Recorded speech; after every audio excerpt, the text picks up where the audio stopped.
I told you that I'm going to carry you along while completing my Canada Express Entry application. And I told you that I'm going to show you the process, whether I go through or not. I'm not going to hide anything. I'm going to release everything on this channel. And I am here to fulfill that promise. Remember the last time I showed you how I completed the tool to assess whether I'm eligible for express entry. If you missed that video, I'll put it here. But today I'm going to be showing you the list of requirements, the things you need to complete a Canada PR application, that's express entry. I'm also going to be showing you a tool that I use, which is the comprehensive ranking system tool. It will give you a score, and it's always good for you to analyze your score, because the higher you score, the higher the chances of you being invited to apply for PR. Another thing you have to understand about this system is quite new to me anyway, but it operates a point-based system. Oh my goodness. So it means for the list of things I'm going to give you now, there are some points for each of them. And depending on the document or what you have, it will give you a point. Don't worry, as you watch this video to the end, you'll be able to understand everything I'm going to say. Hello, everybody. My name is Cynthia. I share information that will help your transition into the UK or the US or Canada to be as smooth as possible. I share information about studying, working, settling down in the US, Canada, or the UK. If any of these countries interest you, please subscribe to my channel, hit on the notification bell so that each time I drop a video, you know it's time to watch Cynthia Academy. I don't hoard information, you know. So let's get into this video. Now, the list of things you require to apply for Canada Express Entry. The first thing you need is your degree. Very important. Degree. What I mean is OND, HND, BSc, Masters, PhD, you need them. But the higher the degree you have, the higher the score that will be allocated to you. So if you have a BSc, I wouldn't advise you to just apply with BSc just like that. I advise you to, apply with a BSc and some short courses. I'm going to put it on the screen. So you combine with the short courses so you have a higher point. Now, if you have an OND, it's always good for you to combine the OND and the HND.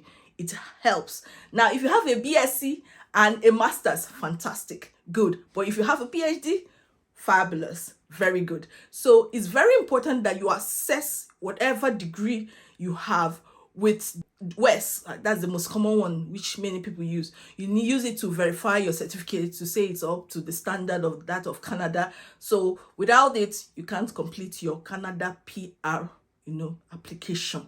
The next thing is IELTS. It's very important that you have IELTS. For your IELTS, your listening should be 8.5 and above. Your reading should be 8, and your writing and speaking should be 7.5 and above. If you have achieved this, then you're ready to apply for PR. Now, let's go to the next thing. The only thing is that I'm not sure whether Canada accepts the IELTS one tick. It will be good to find out whether they accept it, so that you can actually, if you don't make one of it, you can retake that particular one and you combine it with your old results, and it will still make sense. Instead of retaking the entire thing, if it makes sense. I made a video about this.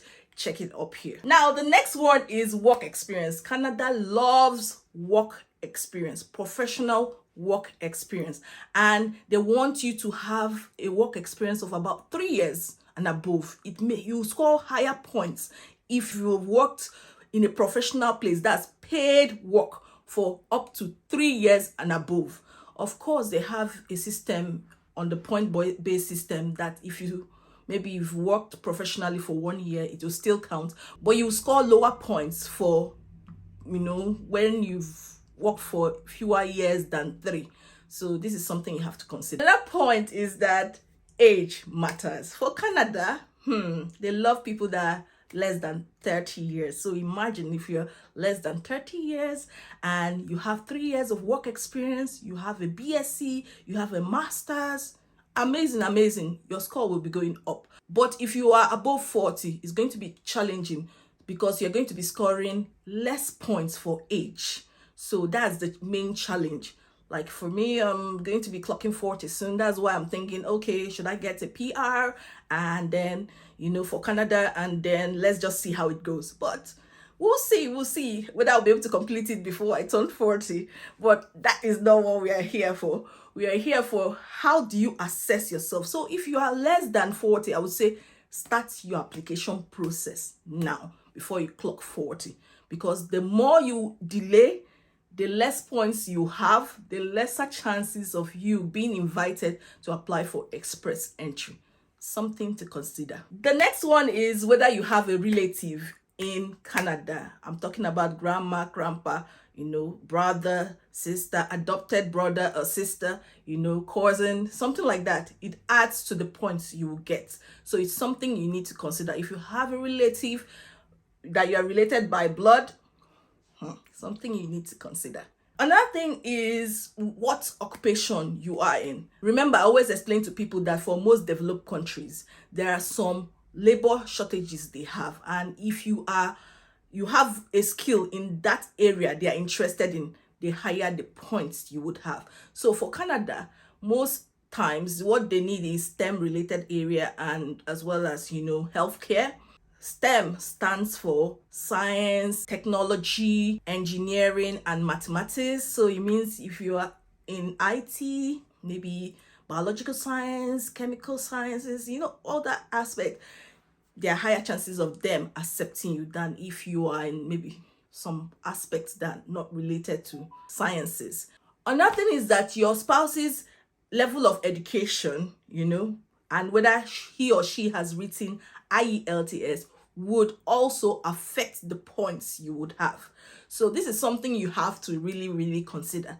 Do you want both of you to write IELTS to increase the points you would be allocated, So just try and check these things out. I'm checking mine out, and I'm going to show you how I use the comprehensive ranking system tool to analyze the scores I would have. So if I'm about to apply, and this is some of the things that I feel people do behind the scene and they don't let you know. Well, I'm going to be showing you exactly how it's done. So just follow me. Let me show you. First, you Google comprehensive ranking system for Canada. Then you scroll down to this one here that has ircc.canada.ca. Click on that. When it opens, you would see comprehensive ranking tool, CRS tool, skilled immigrants express entry. So it says that it's used to assess your skills, education, language ability, work experience, and other factors. And it also says that you can use this tool for any of these reasons. You are eligible for at least one express entry program, and you have not filled out an express entry profile, and you were invited to apply for permanent residence. So the first question is, what is your marital status? You fill it in, whether you are divorced or married or single. So I just put in married here. Is your spouse or common law partner a citizen or permanent resident of Canada? No. So will your spouse or common law partner come with you to Canada? I selected yes. And then the next question is, how old are you? So I selected my age. The reason why I like this tool is that I can insert the age at which I would complete my express entry profile. So I can put in my future age. The next question is, what is your level of education? Enter the highest level of education for which you earned a Canadian degree, diploma, or certificate, or had an educational credential assessment. So I use WES to evaluate my certificates. So what I put here is my doctorate level university degree because I have a PhD. So the next question is, have you earned a Canadian degree, diploma, or certificate? I said no. So the next question is, official languages. Canadian official languages are English and French. You need to submit language test results that are less than 2 years old for all programs under express entry, even if English or French is your first language. Are your test results less than 2 years old? I said yes. What language test did you take for your first official language? I said IELTS. Enter your test results. So for speaking, always choose the highest. That's your target of what you're going to earn if you want to go through the express entry. So speaking is 7.5 to 9.0, listening 8.5 to 9.0, reading 8.0 to 9.0, and writing is 7.5 to 9.0. So it says, do you have other language results? And I said, no, not applicable. That I'm not going to take others that involve French and all that. No. Next one is under work experience. In the last 10 years, how many years of skilled work experience in Canada do you have? So I've never been to Canada, so I said none or less than a year. In Canada, the National Occupation Classification, NOC, is the official list of all the jobs in Canadian labor markets.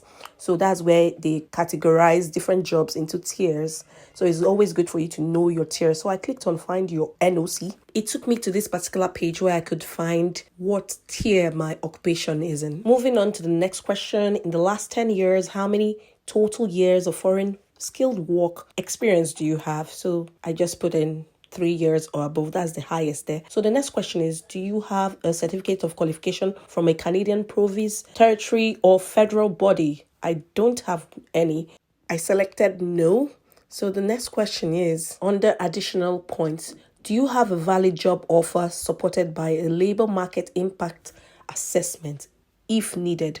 So a valid job offer must be full-time in a skilled job list as tier 0123, supported by a labor market impact assessment or exempt from needing one for 1 year from the time you become a permanent resident. A job offer isn't valid if your employer is an embassy, high commission, or consulate in Canada or on the list of ineligible employers. So I said no. Next, do you have a nomination certificate from a province or territory? I said no. Do you or your spouse or common law partner, if they will come with you to Canada, have at least one brother or sister living in Canada who is a citizen or permanent resident? I said yes. Remember, it's blood, adoption, and marriage. The next one is, what is the highest level of education for which your spouse or common law partners has? So earned a Canadian degree, diploma, or certificate, or has an educational credential assessment. So I included the BSc that my husband has. Then in the last 10 years, how many years of skilled work experience in Canada does your spouse or common law partner have? I said 5 years or more.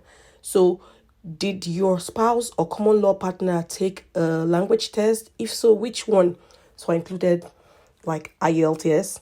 So after clicking on that, you're required to include the score for speaking, listening, reading, and writing. So I put the maximum score there. That's the target. So after this now, the next thing is calculate your score. That is the moment of truth. No. Remember, all express entry candidates get a score out of 1,200.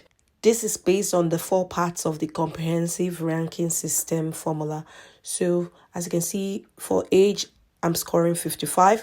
But if I was 40 and above, I'll be scoring 35. I scored 140 because of my PhD. If you have a master's and a BSc, you score less than that. Then, you know, the spouse factor. If your spouse actually writes IELTS, it makes a difference. So just have a look at everything here. And the final score is 476, which is not fantastic. And let me show you how you know how good your score is. Just scroll up and you would see this section that says, use this tool if round of invitations. So when you click on that particular part, it will open this page here. It says, about every 2 weeks, we invite the top candidates in the pool to apply for permanent residence during rounds of invitation. The table below lists all the express entry rounds of invitations. You can search, filter, and sort the information by any of the fields. So just scroll down so that you can see the full table. The more you look at it, the more you know there's a pattern. So when it comes to agric and agri-food occupations, you can see the CRS score of the lowest ranked candidate invited was 386. Now, when it comes to transport occupations, you can see 435. You can see trade occupations, 425. General is 542, so it's really high.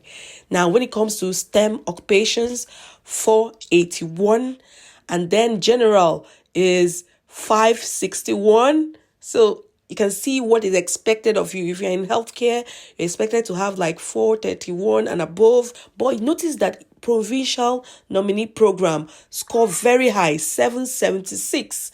You can see there's a pattern there. So from that, you can now decide, okay, should I go ahead and complete this express entry and get into the pool? Is this course sufficient for me? Is this the best option for my family? What can I do to improve or increase the chances of me being selected in that pool? Thank you so much for watching this video. I hope you benefited from it. Remember to like, share, subscribe.